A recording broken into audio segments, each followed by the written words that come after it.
Hey, what's up everyone? It's Chris from chrisbeatcancer.com, and today I am doing an interview in my living room with my friend Shannon Knight. And Shannon is a two-time survivor, refused chemotherapy, has an amazing story, dramatic cancer reversal in her life, and she is doing some awesome things with Diagnosed TV and Angels for Shannon, a charity she started. So anyway, we've got a lot to talk about. It's going to be really great. And Shannon, hi. Thanks.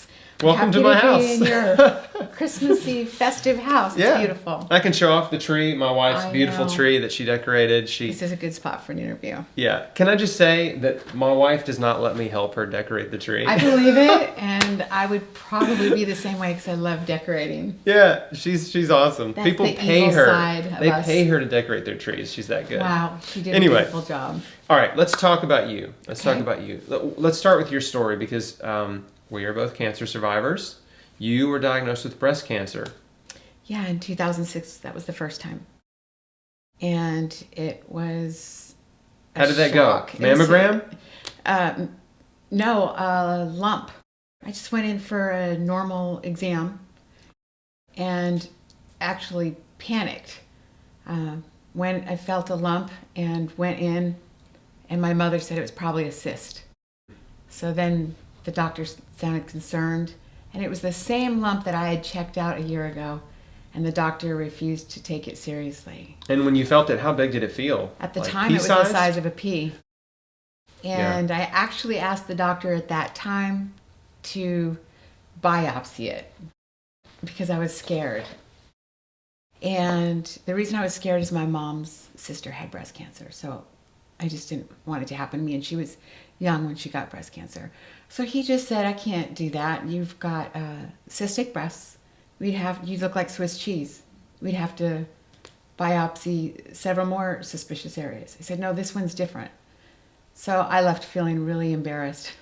Well, how did you know it was different? It was harder, and it felt like it was something that was not there before. It was just one of those things, kind of that instinct that you have. Yeah. You just have a feeling, unexplainable, like there's danger. Mm-hmm. There's something wrong. Yeah. You know there's something wrong. I think we have that in us. So a year later, it was the size of a martini olive. And I finally got the courage to go and have it checked. And sure enough, it was cancer. So What do they want you to do? they first did a lumpectomy and found it in my lymph nodes. So immediately it was stage 3. And then suggested the mastectomy. But because there was one that was right here, we went ahead and did the bilateral mastectomy. They wanted me to follow up with radiation and 3 types of chemotherapy. And I got a staph infection from that surgery. And it was horrible. So I ended up back in the hospital on IV antibiotics and more antibiotics, about 4 months. But during that time, I'd lost so much weight because I was so sick. It gave me time to research. And I had friends that were naturopaths, that became my friends, I should say. People were introducing me to people that were in the health industry, to biofeedback, to enzymes, silver. These were words that I'd never even heard of, that I was hearing for the first time. Yeah. So in some ways, that infection was a blessing in disguise, wasn't it? And isn't that so true about so many adversities that we have in life? That when you look back on them, you realize, you know what, this set me up for blessing. This put me in a position I wouldn't have been in to receive a blessing. Well, I look at where I'm at right now. A lot of people say it about cancer. After I've had it twice. Yeah. And I still say I would do it all over again. Some people look at me like, you're wacko. How could you say that you would go through having cancer twice just to get what I have right now? Yeah. Being able to help other people, shine a light on different healing therapies and show people different ways. Of course I'd go through it. I'm in my over 3 years cured. Why wouldn't I go through it knowing that I'm going to come through it like this? So that's powerful. The journey was rough. Okay, so after So you had the staph infection. You started reading and researching, learning about nutrition and some alternative therapies. What happened after that? Well, and I've really got to draw attention to this because I haven't, because it really is mind-boggling that we know that when we have surgery, your immune system, all that, the fighter cells, or whatever, are going to go to the surgical site. Well, I had knee replacements too, right after, and my gallbladder removed. I had a uterine ablation. I had foot surgery. I don't understand how the doctors really allowed all that. And I had 3 surgeries. It seems like a bad idea in 9 to months. do all that at the same time. Yeah, we're talking one leg, the left leg, they put the knee replacement in crooked. So then they cut the tibia, put 3 screws in, then they ended up yanking the whole thing out and putting another knee replacement. Ugh. And this is while I'm healing still and going through on antibiotics and everything. So it's really fascinating. I have to ask why they don't confer with each other, the orthopedic doctors with the oncologists. What's going on with that whole disconnect? Because I didn't know then that was a bad idea, or to say no, absolutely not, don't. So I really had to bring that point up because I think that is probably why I had a difficult time beating cancer the first time.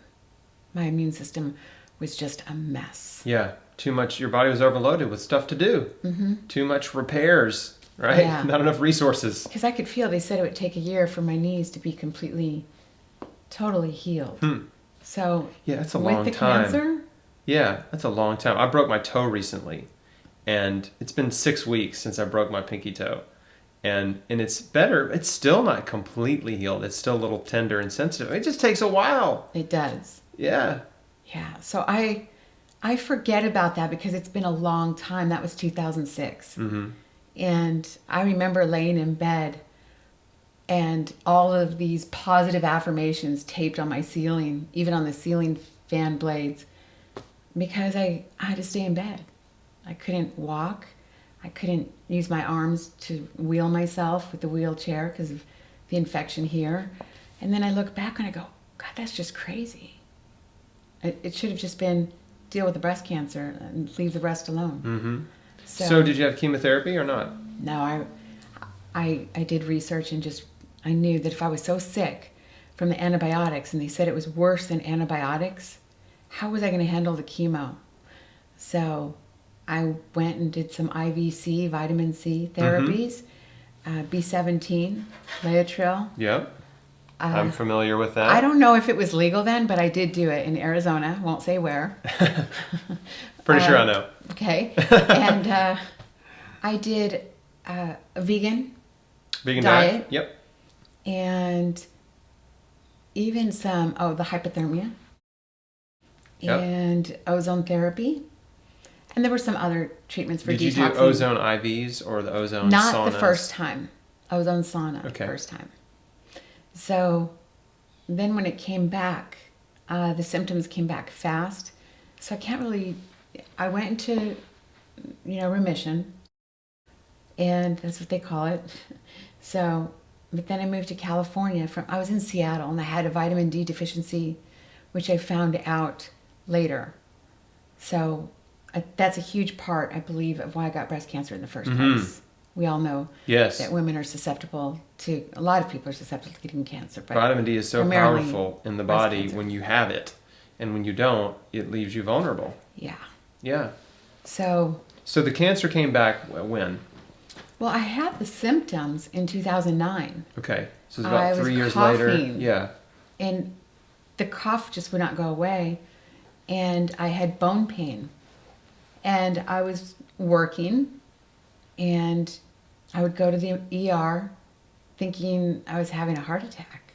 Oh, wow. So I would just try to complete my work and then drive straight to the hospital. And they diagnosed me with asthma and costochondritis, which is inflammation of the rib cartilage. And they'd say, don't carry more than 2 to 3 pounds and give me an anti-inflammatory and go back to work after 3 days, But that was early on. That was, I would say, October of 2009. And then this carried on all the way through the holidays. Couldn't stop coughing. None of the medications were working. So this went on for months. The medications weren't working. I'd do my albuterol, the steroids, everything that they gave me. I was getting a little bit nervous, but then there was a lump starting to form right here on my sternum, and it was tender. And my ribs were hurting. So finally, my son was getting married, and I had to make sure, excuse me, that I was pain-free. Nothing was working. So I went to the hospital again saying, I need help for the pain. I'm not going to be able to get to my son through my son's wedding. So they gave me a lidoderm pain patch. Still diagnosed with, they did the CAT scan, still costochondritis and asthma. So I'm nervous. And I get through a day or two and the pain's getting worse. Nothing's working. Now they're doing a fentanyl patch. So I finally go to the doctor and I say, I think it's more. Oh, and I'd been doing my lab work for my tumor marker. Everything read perfect. So my tumor marker is unreliable. And that is common. So I think that people need to be aware of that. If you've got symptoms and you go and you get tested, you could have a recurrence and it's not showing up in your blood work. Just keep going with the symptoms and go further, because this went on from October and the final diagnosis hit in July. And so it was almost 9 months it took them to diagnose you with cancer the second time. Yeah. And when they did, I finally went to my oncologist, great guy, great, wonderful, compassionate doctor, UCLA doctor. He asked for all of the ER records. And when he got the CAT scan, it said, the paperwork said that had gone for previously, suspicious for metastatic disease. I had never gotten those reports. And they didn't, they didn't prompt me to get them, because they had given me discharge papers with the diagnosis of costochondritis and asthma. So now I always tell everybody when I talk to them about, what the cancer, make sure you get all your records, because we really do have to be responsible. They're busy in the ER. They've got someone looking at your paperwork and it's stored. Go pick up your disc and go get the report of findings. Yeah, because things fall through the cracks. That fell through the cracks. They do, yeah. Twice. Everybody's busy. All the doctors are busy, nurses are busy. I mean, as soon as you're out the door, if you're out of sight, you're out of mind. They're not thinking about you. And I used to be angry about that, but I'm getting to this point where there is a big part of responsibility. We have to help ourselves win this battle, and you've got to get that scan and go look at it. Yes, they diagnosed me in the ER, but they're busy, so they're just about getting the patients in and out, and they do want you to follow up. So what was the next course of therapy after that diagnosis? They wanted me to do radiation. This is while I've got a cough, and they diagnosed me through mediastinoscopy, I think it's called, or where they cut through your throat and they get a sample of the tissue of what's growing on your bone. And it was cancer. And then they did more imaging, and the PET scan showed that it had metastasized to all lobes of my lungs. So now you're stage 4. Oh, yeah.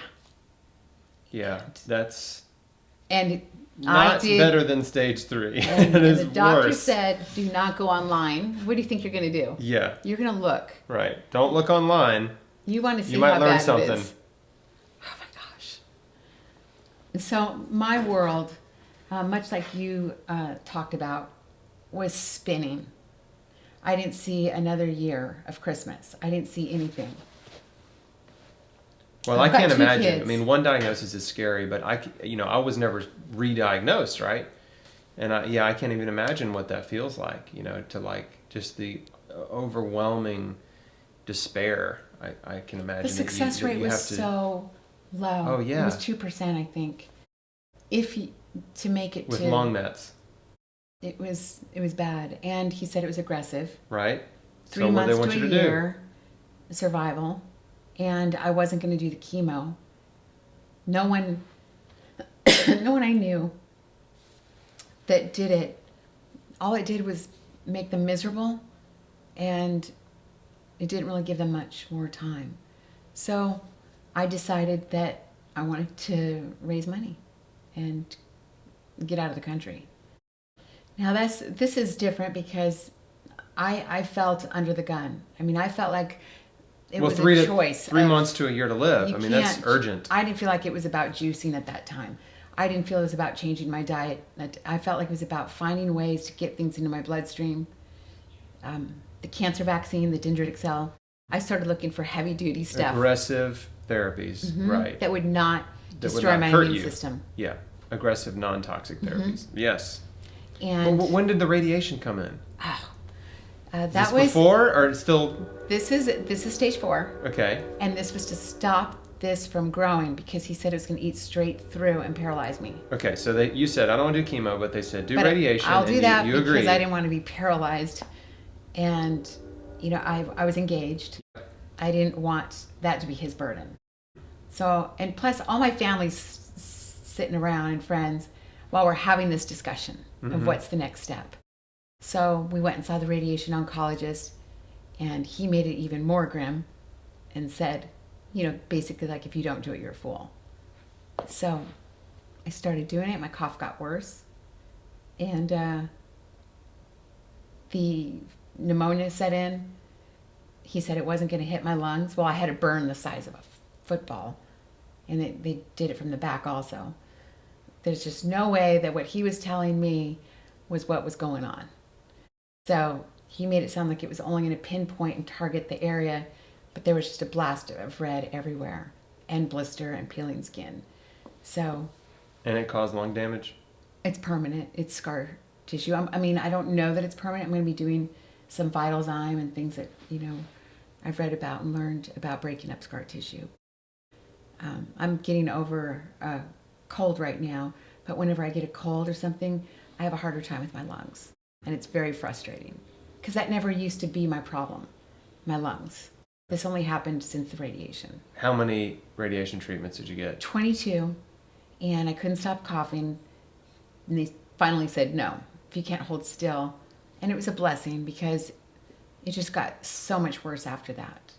It was like if I had really done any more. So literally you were in there coughing while they're trying to give you the radiation. And telling me to hold still. Couldn't even stop coughing enough to get, yeah. I look at that. That must have been just a miserable situation. It was, and I felt like I was really trying. My image was I didn't want to break there, like the bone. I didn't want to break. And I didn't want to be paralyzed. That's what pushed me, that fear of, let me just, if I'm going to die, let me not be paralyzed first. So yeah. It's crazy that I can think back and remember how I used to think, but that was how I used to think. Yeah. I mean, that was your basic survival kind of rationale, right? Yeah.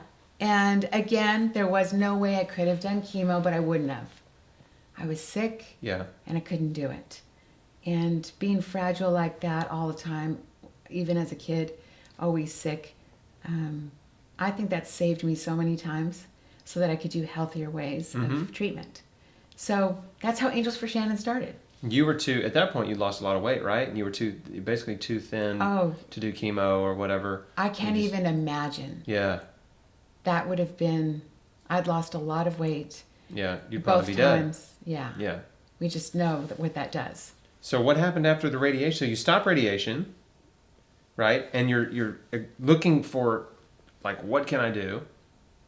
And you started Angels for Shannon and started trying to raise money to afford Mexico.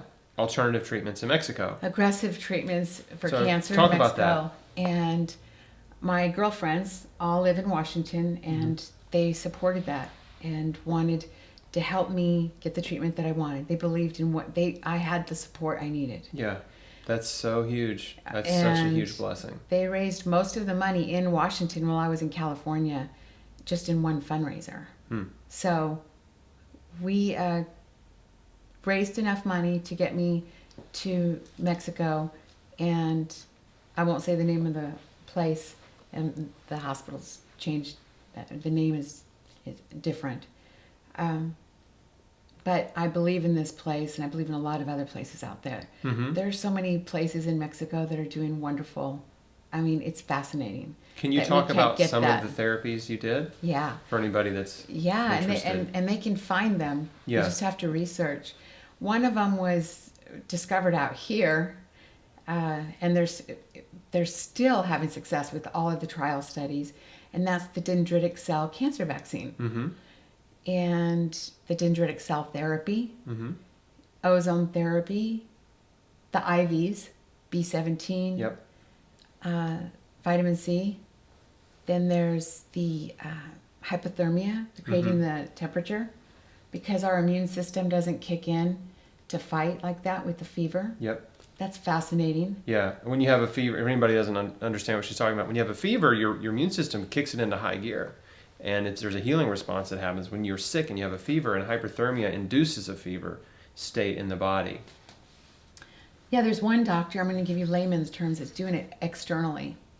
And apparently they do it in two places, Germany and one place in Mexico. And it's been successful with HIV and cancer. And the blood is taken out. This is a 4-hour process. Mm-hmm. And so that the body is not heated up to that dangerous point where we can't handle it. Mm-hmm. But they can heat it enough to where they're killing more pathogens that are bad and then putting it back in at the normal temperature. And this was discovered in Germany. So that's a layman term. Yeah. I'm sure people can look it up. But there's all kinds of fascinating ways to destroy cancer without destroying your immune system. Yeah. So I didn't do that one, but I'm learning about it. Mm-hmm. Enzymes. We are so enzyme deficient. So that was probably one of the first things I learned. Mm-hmm. Taking a lot of enzymes. Yeah, I mean, and Dr. Gonzalez, he's got that great enzyme protocol. Dr. Nick Gonzalez, New York He's City. wonderful. We love Nick Gonzalez. Yeah. Dr. Gonzalez. So you were in Mexico, 12 days intensive treatment therapies. in a hospital. Then you in a hospital, and then you go home. And did my vaccine for 4 months, once a week. Yep. And I started noticing a difference while I was there, improvement. Mm-hmm. So that was very hopeful. Instead of getting worse, I started to get better. So physical symptoms changed. Mm-hmm. And it also helps with, even if you did go through chemo and radiation, all of those therapies start to heal the body from all the damage that you've gone through from that treatment. Yeah. So the doctor is not going to tell you, okay, you've just finished chemo and radiation. Now I think you should start restoring your immune system. People should be doing that.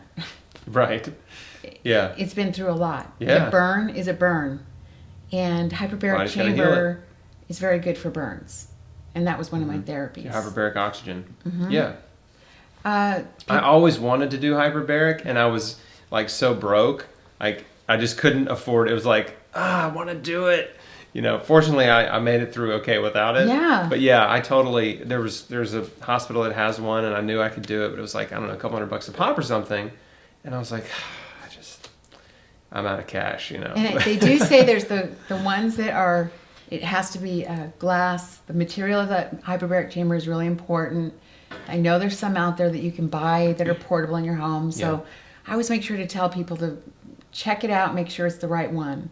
So the one I was in was metal and glass. Mm-hmm. And the one thing too is no one likes to talk about it, but people need to research coffee enemas. Yeah. And what that's all about, deep detoxing. Yep. There are people that have never detoxed in their entire life and don't understand what that is. And so I think that was really key and really important too. So you did the coffee enemas. Yep. Mm-hmm. Yep. And how quickly did you, from the time you started Plan B, right? Went to Mexico, came home. How quickly did you get to the point where it was like, there's no cancer in my body now? It was August. Okay. So I went in February. Okay. It was 6 August, months.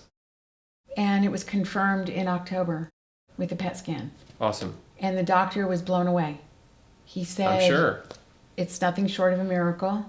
And you're like, it's not a miracle. No. It was a lot of hard work. He was so amazing, though. He asked for my paperwork and wanted to take it to the next cancer conference. Don't know what he did with it. That's great, though, that he actually wanted to share it. Yes. Most oncologists are like, oh, that's nice. Just keep doing what you're doing. And then they're just amazing. He off was to amazing. the next guy. And he was the one that called it the Sunshine Farm and teased me about it in the beginning.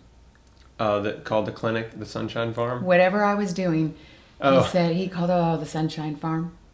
So he still did my lab work. A lot of people are afraid to, I hear this a lot, I don't know if you do, but they're afraid to let their doctor know that they're going to go do alternative treatments because they're afraid they'll get cut off from being seen. Yeah. I don't know how true that is. And sometimes they will. It depends on the doctor. It certainly doesn't always happen.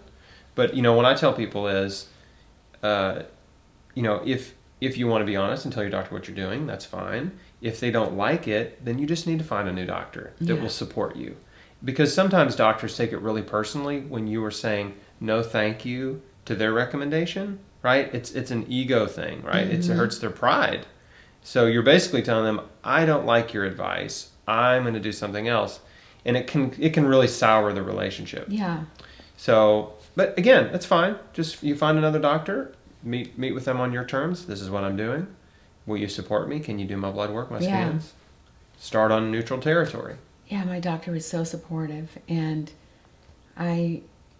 working with cancer patients over the years, I've really tried to help them understand while they're going through their battle not to be angry at the doctors, because one, it doesn't help the one that's fighting cancer, but they really believe they're helping you and they really believe in what they are recommending. They're doing the best they can with the way they've been trained, with the knowledge they have, and we're giving them the benefit of the doubt. There are some actually bad doctors out there, but the good ones, again, they're doing what they're trained to do. Yeah. And unfortunately, nutrition is not included in medical training. No, we talked to a doctor that says that they don't even focus on that. That's not their focus. Right.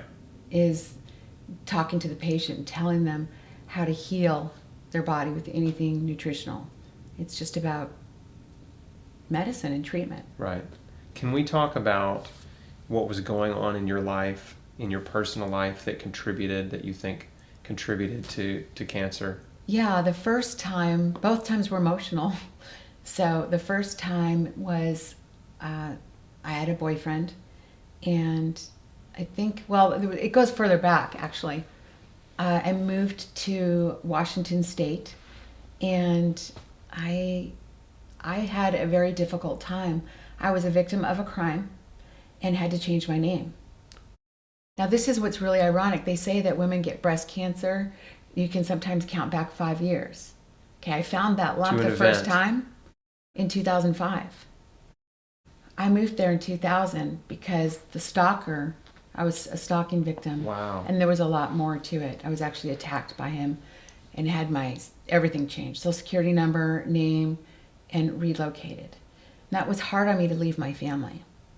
So that was 2000, April, and then I went 5 years later, found the lump, and sure enough, it got bigger in 2006, which ironically, I had read some research on that emotionally women can get that. Then throw in the environment, vitamin C, staying in the house all the time, because I was suffering from a little bit of... Vitamin D.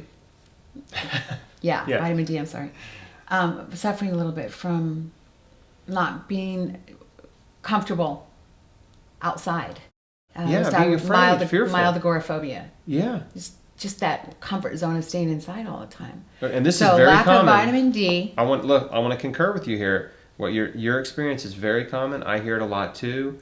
There are in many cases, there is a very specific event, traumatic event, that can be what we would call a cancer trigger. Mm-hmm.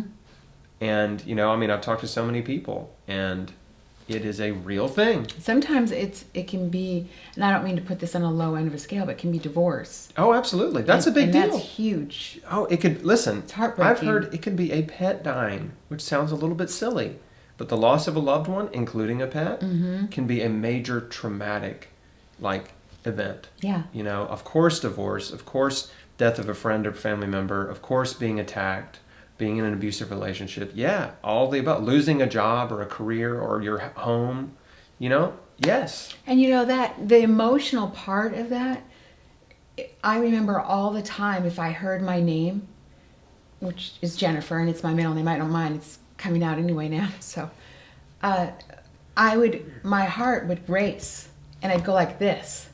And so it's always on my chest. Wow. Isn't that ironic? Yeah, yeah. So because you long for your old life. You long for your identity. You long to go back where you were. Yeah. And you're just, there's this absence and this longing. You feel a loss. It's a grieving. Yeah. People grieve when they lose their job. You were totally lost. Yeah. I mean, living in a fearful sort of stress. No car for 2 years. Oh, yeah. The car blew up. Just missing everyone, not being able to explain everything that happened. So there was a lot of trauma there. Yeah.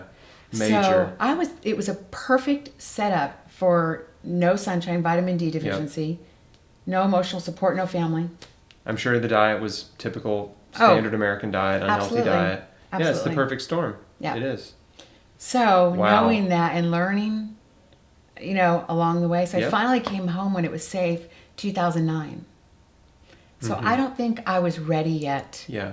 My body was not healthy yet because I had to come back home and revisit where everything had happened. After the first diagnosis, 2006 to 2009, had you addressed those issues in your life yet? No. And do you think I that got may the be why it counseling came back? after. Yeah. When I got home, I got Yeah. the counseling. Yeah, and I see that. I see that with people is they can do a therapy. It might be an alternative therapy. It might be chemo, and they get results or the cancer's gone or whatever, but they don't address the real underlying deep causes, you know, and that's usually the stress and emotions. Shame. All negative You're feeling emotions. shame. You don't know why, Yeah. but Guilt, shame, right? You know, self-hatred, self-loathing, envy, jealousy, like, you know, all negative emotions are so powerful. And if a cancer patient, they can do every therapy in the world, but if they don't get to the root cause and address any of those really strong emotions and things from their past or things in their present, it's coming back. yeah. It's coming back. Isn't that amazing? Yeah. And, you know, when you make peace with it, you don't have shame. This is who I am. Yeah, it is. If It is what family it can't is. accept it, that's not my problem, that's their problem. If friends can't accept it, that's not my issue, that's theirs. Right. And really owning that. Yep. That's so healthy. It is. And when people can learn that and really believe it and feel it and just let go, you feel it, whole weight lifting off. Yep. And for how important is forgiveness? Yeah, absolutely. Forgiveness is so important. And I don't even think about forgiving the perpetrator. I just kind of let go. Because he was sick. I just let go. And family, same thing. You know, everybody's on their own journey. So I have to take care of myself. I've got kids, I've got grandkids, and I've got a future. And I want to help others that are battling the same thing and be able to share that experience with them and let it be something that happened for the good of maybe someone else. Thank God, because I do. some people aren't resilient and don't bounce back. Yeah. They can just sink. I know. They let all the weight of the world, the weight of their problems, you know, pull them down, and they won't let go of them. You know, it's like, literally, it's like you're drowning, and you're holding on to all this baggage, and it's literally, you're sinking with it. Yeah. And all you have to do is let go of it, and you can float to the surface. And people, sometimes they just cannot let go of those things, you know. Yeah. So let's talk about what you're doing now. Let's talk about Angels for Shannon a little bit, and about the TV show, about Angels Diagnosed for TV. Shannon is exciting because I really want other people that have been told you've got 3 months to a year, go get your affairs in order, there's nothing else we can do, or they're stricken with infection and they've got to fight cancer another way. I want to be able to raise money for individuals that want to fight it the healthy way. There's a lot of nonprofits that can raise money for chemo and radiation. I'm a huge advocate of this type of cancer charity, not the we're running for a cure charity. That's right. right? You know, because they're not finding a cure, and they're throwing a bunch of money. They're wasting it on marketing. They're wasting it on T-shirts. Even what the little they give to cancer research is drug research, which, you know. I don't have a ribbon. Not Yeah. getting a ribbon, a colored ribbon. I've said this. I've said this for years. People that have followed me for years have heard me say it. You want to help cancer patients? Give them money. Give them cash money to help them with their groceries, with their supplements, with their treatments, with their mortgage. Yeah. Put cash in their hand. Yeah. You know, that is how to help cancer patients. And it's just now starting to take off. I mean, I'm finishing up the 501c3 process of it. Great, yeah. And which will really benefit more because people will donate to help these individuals out. They'll donate more if they have that tax write-off. Mm-hmm. And they really need that help. Cancer because there treatments is no are insurance. so expensive. There's no insurance that's going to cover the treatments that they want. No, and hey, look at, even if someone is a conventional cancer patient doing conventional therapies, they can bankrupt you. Yeah. I mean, cancer drugs can run up to $100,000 a year per drug, right? Mm-hmm. A lot of them are $50,000 a year, and some of them are $100,000. I mean, and there are very few cancer patients that have 100% coverage, so they're paying copays. They're paying 20% of the cost of those drugs. Well, $2,000 or $3,000 a month. That's just in the drugs, not the office visits, not the radiation, not the surgery. I mean, so and the change of lifestyle. Yeah, I mean, because they still are trying. A lot of them are trying to do the juicing and everything. Well, I know, but we're not even talking about them yet. Yeah. Even the conventional patients. I mean, the therapies are so expensive it can bankrupt them. And then the ones that are doing nutrition, natural alternative type therapies, yeah, they have no coverage for anything they're doing. And so, yeah. They'll mortgage their home. They'll lose everything. Mm-hmm. It's so sad. Yeah, it's very sad. It shouldn't be like that. And I'm so glad you have such a heart. Obviously, you have a heart for it because people did it for you. Well, and there's something else. This is the hardest part about Angels for Shannon. And Ty Bollinger's president on the board of directors. And the yay. And Charlene is trying. We like Ty. And we yes, love his wife. at our house. So, but this is the most difficult part. We all know that children have to do what the doctors say. Oh, yeah. And what the parents will go through. Right. If they try to do something other than what the doctor recommends. Yeah, you can lose your kids. That's right. Right. They're being negligent. Yep. And worse, if their child Child dies, endangerment, negligence. That's right. Yeah. They could go to prison. Yeah. For homicide. So, but if the doctor tries with all of these toxic treatments, he's still a hero for trying. Right. So the hardest part for me, and I had to have a discussion with Ty and Charlene about this, is I can't raise money for these children and their treatment. Because then I'm saying that I'm standing for this, what they're doing, what they're pushing the parents to do. Even if a parent believes in the chemo, it still goes hand in hand for the ones that don't and want to fight the healthy way. And that's that double-edged sword. Yeah, in some ways. Where you want to help save a life. Yeah. But I can't stand for that. Yeah, and an endorsement of a therapy that is ultimately destructive and may not have much success rate. Yeah. Now, if they want, after the treatment, help with raising money to help build their immune system afterward, now we're talking about something different. Yeah. But we've got to find a way. And that's the most painful part. Yeah. Because I've got deep compassion for these children. Yeah, that's not an easy decision. Yep. So tell me about Diagnosed TV. Diagnosed TV is, we listen to the stories of different ways that people have fought cancer, and also people just who have loved others that have been through cancer and walked through that journey. And it's been exploding because we're finding out so many different ways that you can fight cancer. We've got children that are literally like warriors, positive. They're amazing how resilient they are, how they seem stronger than the parent. And we also, we check up on them to see how they're doing. we also make dreams come true. Some of them, like we were just talking about earlier, you know, parents can go broke with a child fighting cancer.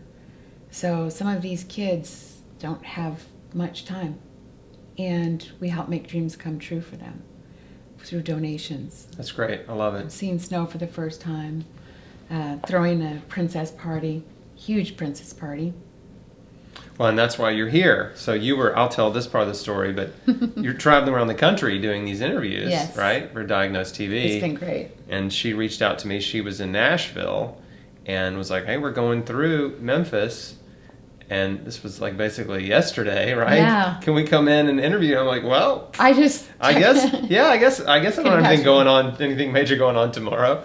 So yeah, It was great. And I got a chance to do an interview with, well, this is my interview with you. We cross interviewed. Yeah, that's right. So for those of you seeing this, you'll probably see this interview before you see her interview of me. But anyway. Yeah. No, it's been such a fun day. Yeah, it has. And I think we can do even more because we're constantly learning more things. Mm-hmm. And it's going to help me because I get a lot of phone calls just because The Truth About Cancer with Ty Bollinger, Yep. Quest for the Cures, we can't be in something and not have people write us. They're asking us questions. They're asking for recommendations. Do they ask you for recommendation? Sure, absolutely. And I'm constantly saying I can't recommend anything. Number one, I'm not a doctor. Right. I can tell you what I would do myself, but I cannot recommend. But what I can say is to research and to read and to keep studying. And if you feel you don't want to do chemotherapy or you don't want to do the radiation, you're probably on the right track. If your gut instinct is telling you that, go with it. Yeah. Dig Listen deeper. to your instincts, people. Yes. Listen to them. Trust yourself. Yeah. You won't be able to get us to say we want you to go to Dr. Gonzalez. We can say I think he's a great doctor, but it's still going to be ultimately your decision. That's right. They have to. Yeah, there's a lot of options out there, and I tell people, I said, look, you need to pray about this. That's right? true. Absolutely. You're thinking about going to this clinic or that clinic or this doctor. You need to pray about it. You need an answer, right? You need a clear answer of which path you need to go down, because there are a lot of absolutely terrific alternative, holistic, minded practitioners out there. But you ultimately need to go to the one that is really best for you. There's no way I know who that is. Yeah. Or you know who it is. And the other thing, too, that I get a lot of is, it's so sad, is people will go the route of chemo, and sometimes 2 times, and their immune system is wiped out. And the analogy that I use when explaining it, they always want a number. What's the success rate of this hospital? They want this magic number. We are so unique and different. Our immune systems, emotional situation, environment. People really need to understand how personal this battle is. And we can't give them that answer. And no hospital should be giving that answer. 96% success rate. Right. That is absolutely misleading. The cancer statistics are highly misleading. That's right. They shouldn't be looking for that number. No, they're doctored, they are massaged, and even the pool of people that they're quote unquote reporting of are all so different. They're all taking different drugs. They're all taking all kinds of different drugs. I mean, that can affect a therapy. So yeah, I know. And it is common sense. But even with the trial study, I mean, I think of stage 4 when they're doing a trial study and it's with bone cancer. I'm thinking, really? And how many were on pain meds? That affects the liver, and it affects everything. Mm-hmm. So. And what other problems did these patients have? They were not clones. No. Yeah, you got 500 people in a study. There are 500 very different people. Which means each person, if they understand their own personal power to make choices and to change things up in their life and take an honest look at their life. How am I living? What's going on? What can I change? What have I done up to this point? They have a chance of beating it. That's how I always feel. if I was to get slammed with it again, I wouldn't look at, well, you had it twice, you're not going to be lucky this time. I would look at it the same way. What do I need to change up? Yep. What do I need to change? It's like, for me, I don't mean to, I have to say it like this because I have to stay powerful. I got the flu. Yeah. I need to fix this. Yeah. Yeah. I think asking yourself, what do I need to change, is one of the most powerful questions you can ask, and especially for a cancer patient. Yeah. Right? What's going on in my life? What's wrong in my life? What can I change? Right? Because most people assume they can't change anything. Right? They think they've They been just think slammed they're with something stuck. and they're in prison. Yeah, they're just stuck with, that's the way it is. This is how it is. Can't change it. Well, I got news for you. You Yeah. can change your whole life. Absolutely. Well, Shannon Knight, this has been awesome. It has been. Thank you so much. Thank you. Thank you for watching. Thank you. Please check out, this is where you can find Shannon, Angels for Shannon. AngelsForShannon.com. Great. And diagnosed.tv. Great. And of course, please share this video if you think it's helpful. Share it with your friends and family. Share it on social media. Subscribe to my YouTube channel. And thanks again for watching. Bye-bye. Bye. Okay. Awesome. Good. 2 in the can. You're the first one that got my personal life story. Well, that's true because you've been You are. interviewing everyone else. No,